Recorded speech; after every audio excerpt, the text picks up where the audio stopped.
আসসালামু আলাইকুম বন্ধুরা, গুচ্ছ পদ্ধতির ভর্তি পরীক্ষা সংক্রান্ত গুরুত্বপূর্ণ একটি আপডেট ভিডিওতে তোমাদের সবাইকে স্বাগত জানাচ্ছি। বন্ধুরা, গুচ্ছের বিশ্ববিদ্যালয়গুলোর আবেদন কার্যক্রম চলছে, অর্থাৎ চয়েসের কার্যক্রম চলছে। এই নিয়ে ইতিমধ্যে আমি বেশ কয়েকটি ভিডিও দিয়েছি যে কীভাবে চয়েস করা উচিত, কীভাবে চয়েস করলে তোমার চান্স পাওয়ার পসিবিলিটি অনেকাংশেই বেড়ে যাবে। সায়েন্সের ক্ষেত্রে কত স্কোরে তোমার চান্স হতে পারে, আর্টসের ক্ষেত্রে, কমার্সের ক্ষেত্রে ডিটেলস কিন্তু আমার চ্যানেলে ভিডিও রয়েছে। যারা এখনো পর্যন্ত সেই ভিডিওটি দেখোনি তারা অবশ্যই সেই ভিডিওগুলো দেখে নাও, তাহলে কিন্তু এই ব্যাপারে তোমার কনসেপ্ট একদম ক্লিয়ার হয়ে যাবে। বন্ধুরা, তোমরা অনেকেই প্রশ্ন করেছিলে, ভাই আমার স্কোর কম, অনেকে সিরিয়াল নাম্বার দিয়েছিলে, মেরিট পজিশন দিয়েছিলে, বলেছিলে ভাইয়া এই স্কোর নিয়ে বা এই মেরিট পজিশন নিয়ে, কম স্কোর নিয়ে মূলত কোনো বিশ্ববিদ্যালয়ে আমি চান্স পাওয়ার আর কোনো কি টেকনিক রয়েছে? বন্ধুরা, আরেকটি বিশেষ টেকনিক রয়েছে যেটা আগের ভিডিওগুলোতে আলোচনা করা হয়নি। আজকের ভিডিওতে মূলত এই বিষয়টি নিয়ে আলোচনা করব। সেটি হচ্ছে গুচ্ছের বিভিন্ন যে বিশ্ববিদ্যালয়গুলো রয়েছে, এই বিশ্ববিদ্যালয়গুলোর মধ্যে আসন সংখ্যা যে বেশি রয়েছে এমন বিশ্ববিদ্যালয়কে যদি চয়েসের মধ্যে রাখতে পারো, তাহলে কিন্তু তোমার চান্স পাওয়ার পসিবিলিটি অনেকাংশে বেড়ে যাবে। অর্থাৎ যাদের স্কোর কম তারা দুটি বিষয়ে ফোকাস করবে। একটি হচ্ছে নতুন যে বিশ্ববিদ্যালয়গুলো রয়েছে, মিড রেঞ্জে যে বিশ্ববিদ্যালয়ের ক্ষেত্রে এই বিষয়টি কনসিডার করতে হবে। দ্বিতীয়ত হচ্ছে এই সকল বিশ্ববিদ্যালয়ের মধ্যে, অর্থাৎ মিড রেঞ্জের এবং নতুন বিশ্ববিদ্যালয়গুলোর মধ্যে যেগুলোর আসন সংখ্যা অনেক বেশি, সেগুলো যদি তোমরা সিলেক্ট করো এবং সেই অনুযায়ী যদি র্যাঙ্কিং করতে পারো, তাহলে কিন্তু তোমার চান্স পাওয়ার পসিবিলিটি অনেকাংশে বেড়ে যাবে। এই বিষয়টি নিয়ে আমরা আলোচনা করব। এখানে আমি কয়েকটি বিশ্ববিদ্যালয়ের কথা বলবো এবং এই বিশ্ববিদ্যালয়গুলো যারা কম স্কোর পেয়েছো তারাও কিন্তু সিলেকশনে রাখতে পারো। এখন যে চয়েসের কার্যক্রমটা চলছে গুচ্ছের, সেটাকে আমরা তিনভাবে এই চয়েসের কার্যক্রমটি সম্পন্ন করতে পারি বা তিনভাবে চয়েস দেওয়া যায়। প্রথমটি হচ্ছে যারা ইউনিভার্সিটিকে গুরুত্ব দিয়ে চয়েস দেবে, অর্থাৎ তোমার কাছে বিশ্ববিদ্যালয় গুরুত্বপূর্ণ, সাবজেক্ট গুরুত্বপূর্ণ না। অনেকেই চিন্তা করে যে না, আমি জগন্নাথেই পড়বো, আমি খুলনায় পড়বো, অথবা আমি সাস্টেই পড়বো, এমন অনেকেরই টার্গেট থাকে। সেক্ষেত্রে প্রথমে তোমরা সাস্ট বা তুমি যে বিশ্ববিদ্যালয়কে প্রথমে টার্গেট করেছো সেই বিশ্ববিদ্যালয় এবং সেই বিশ্ববিদ্যালয়ের সাবজেক্টগুলোকে তুমি র্যাঙ্ক করে দিবে।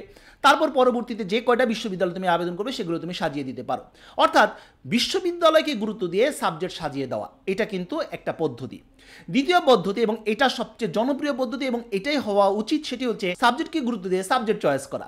যেমন তোমার কাছে বিশ্ববিদ্যালয় ইম্পর্টেন্ট না, তুমি একটি স্কোর পেয়েছো, এখন একটি ভালো সাবজেক্টে তুমি পড়াশোনা করতে যাচ্ছ। যেমন তুমি অর্থনীতি সাবজেক্টে পড়াশোনা করতে চাও, ধরি তুমি 10টি বিশ্ববিদ্যালয় আবেদন করতে যাচ্ছ। এই 10টি বিশ্ববিদ্যালয়ের মধ্যে প্রতিটি বিশ্ববিদ্যালয় অর্থনীতি সাবজেক্টকে তুমি প্রথমে দিলে। দ্বিতীয় চয়েস হচ্ছে তোমার রাষ্ট্রবিজ্ঞান, সেই রাষ্ট্রবিজ্ঞানকে তুমি দ্বিতীয় করে দিলে। অর্থাৎ জগন্নাথের অর্থনীতি, খুলনার অর্থনীতি, কুমিল্লার অর্থনীতি, এভাবে অর্থনীতি আগে দিলে। দ্বিতীয় হচ্ছে রাষ্ট্রবিজ্ঞান, জগন্নাথের রাষ্ট্রবিজ্ঞান, খুলনার রাষ্ট্রবিজ্ঞান, এভাবে রাষ্ট্রবিজ্ঞানগুলোকে সাজিয়ে দিলে। অর্থাৎ সাবজেক্টকে গুরুত্ব দিয়ে তুমি যে কয়টি বিশ্ববিদ্যালয় আবেদন করতে চাও সেটা তুমি সাজিয়ে দিলে। এটা হচ্ছে সাবজেক্টকে গুরুত্ব দিয়ে সাবজেক্ট চয়েস দেওয়া। আরেকটি পদ্ধতিও রয়েছে, সেটি হচ্ছে মিশ্র পদ্ধতি। সেটা হচ্ছে যেমন তুমি 5টি বিশ্ববিদ্যালয় আবেদন করবে বা 10টি বিশ্ববিদ্যালয় আবেদন করবে, এই 10টির মধ্যে একটি বিশ্ববিদ্যালয় রয়েছে যেখানে তুমি অবশ্যই ভর্তি হতে চাও, অর্থাৎ সেই বিশ্ববিদ্যালয়টি তোমার প্রথম প্রায়োরিটি। সেক্ষেত্রে ধরি তুমি জগন্নাথকে প্রথম প্রায়োরিটি রাখতে চাও, তুমি জগন্নাথ বিশ্ববিদ্যালয়টাকে সিলেক্ট করে জগন্নাথ বিশ্ববিদ্যালয়ের যে সাবজেক্টগুলো রয়েছে সেগুলো দিয়ে, তারপর বাকি যে 4টি, 5টি অথবা 10টি যে কয়টি বিশ্ববিদ্যালয় তুমি আবেদন করতে চাও সেই বিশ্ববিদ্যালয়ের মধ্যে সাবজেক্টকে গুরুত্ব দিয়ে সাজিয়ে দিই। এভাবেও কিন্তু সাজিয়ে দেওয়া সম্ভব। আশা করি পুরো বিষয়টি তোমরা বুঝতে পেরেছো। চলো বন্ধুরা, দেরি না করে গুচ্ছের বিশ্ববিদ্যালয়গুলোর মধ্যে যেগুলোর আসন সংখ্যা বেশি রয়েছে এবং কোন বিশ্ববিদ্যালয় কিভাবে চয়েস করবে সেই বিষয়টা আমরা বিস্তারিত আলোচনা করি। প্রথমেই গুচ্ছের যে বিশ্ববিদ্যালয়গুলো রয়েছে, 24টি বিশ্ববিদ্যালয়, এর মধ্যে সবচেয়ে বেশি আসন রয়েছে জগন্নাথ বিশ্ববিদ্যালয়, যেখানে প্রায় 2815টির মতো আসন রয়েছে। বিজ্ঞান, মানবিক ও বাণিজ্য শাখার আসনগুলো তোমরা দেখতে পাচ্ছ, কোটার আসনগুলোও দেখতে পাচ্ছ। দ্বিতীয় অবস্থানে রয়েছে ইসলামী বিশ্ববিদ্যালয়, যেখানে 2050টি আসন রয়েছে। যাদের স্কোর মোটামুটি রয়েছে তারা কিন্তু এই বিশ্ববিদ্যালয়টাকে চয়েস করতে পারো, কারণ এখানে অনেক আসন রয়েছে। এবং তোমরা দেখতে পাচ্ছ শাহজালাল বিজ্ঞান ও প্রযুক্তি বিশ্ববিদ্যালয় তৃতীয় অবস্থানে রয়েছে। এখানে কিন্তু প্রায় 1566টির মতো আসন রয়েছে। যাদের স্কোরটা মোটামুটি ভালো রয়েছে তারা কিন্তু এই বিশ্ববিদ্যালয়ের কথা ভাবতে পারো। বরিশাল বিশ্ববিদ্যালয়, যাদের স্কোর মোটামুটি রয়েছে বা কম রয়েছে তারা কিন্তু বরিশাল বিশ্ববিদ্যালয়কে সিলেক্ট করতে পারো, কারণ এখানে কিন্তু প্রায় 1570টির মতো আসন রয়েছে, যেটা কিন্তু অন্যান্য বিশ্ববিদ্যালয়ের চেয়েও কিন্তু বেশি। এবং এরপরে যে বিশ্ববিদ্যালয়টি রয়েছে বঙ্গবন্ধু শেখ মুজিবুর বিজ্ঞান ও প্রযুক্তি বিশ্ববিদ্যালয় গোপালগঞ্জ, এই বিশ্ববিদ্যালয়ে কিন্তু 1510টি আসন রয়েছে। যাদের স্কোর মোটামুটি রয়েছে বা কম রয়েছে, খুবই কম রয়েছে, লো স্কোর রয়েছে, তারা কিন্তু অবশ্যই এই বিশ্ববিদ্যালয়টি কিন্তু চয়েস লিস্টে রাখা উচিত। এরপর যে বিশ্ববিদ্যালয়টি দেখতে পাচ্ছ নোয়াখালী বিজ্ঞান ও প্রযুক্তি বিশ্ববিদ্যালয়, এখানে 1404টির মতো আসন রয়েছে। তারা মোটামুটি ভালো স্কোর রয়েছে, ভালো মেরিট পজিশন রয়েছে, তারা কিন্তু এই বিশ্ববিদ্যালয়ের কথা ভাবতে পারো। যারা মিড রেঞ্জের যাদের চিন্তা ভাবনা করছো তারা কিন্তু এই বিশ্ববিদ্যালয়ে রাখতে পারো। যারা খুবই কম স্কোর পেয়েছো তারা কিন্তু এই বিশ্ববিদ্যালয় সিলেক্ট করলে কোনো লাভ হবে না। হাজী মোহাম্মদ দানেশ এই বিশ্ববিদ্যালয়ে তোমরা দেখতে পাচ্ছ 1397টির মতো আসন রয়েছে। যাদের স্কোর খুবই ভালো রয়েছে, টপ পজিশনে রয়েছে এবং তারা কিন্তু এই বিশ্ববিদ্যালয়টা রাখতে পারো। সায়েন্সের ক্ষেত্রে যাদের স্কোর 37-এর কম রয়েছে তারা কিন্তু এই বিশ্ববিদ্যালয়টা সিলেক্ট করলে তোমার পসিবিলিটি কমে যাবে।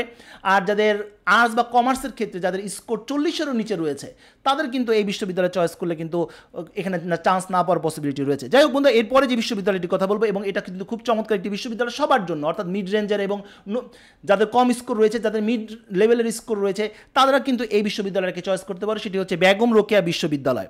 বিশ্ববিদ্যালয়টি প্রায় 1395টি আসন রয়েছে। এবার আসি বাকি বিশ্ববিদ্যালয়। এর মধ্যে দেখো খুলনা বিশ্ববিদ্যালয়, এটা কিন্তু একটি টপ র্যাঙ্কিং বিশ্ববিদ্যালয়। যাদের স্কোর ভালো রয়েছে তারা বিশ্ববিদ্যালয়টিকে ভাবতে পারো। এখানে প্রায় 1036টির মতো আসন রয়েছে। জাতীয় কবি কাজী নজরুল ইসলাম বিশ্ববিদ্যালয়, যারা মিড রেঞ্জের বিশ্ববিদ্যালয়গুলো সিলেক্ট করবে, 1080টির মতো আসন রয়েছে।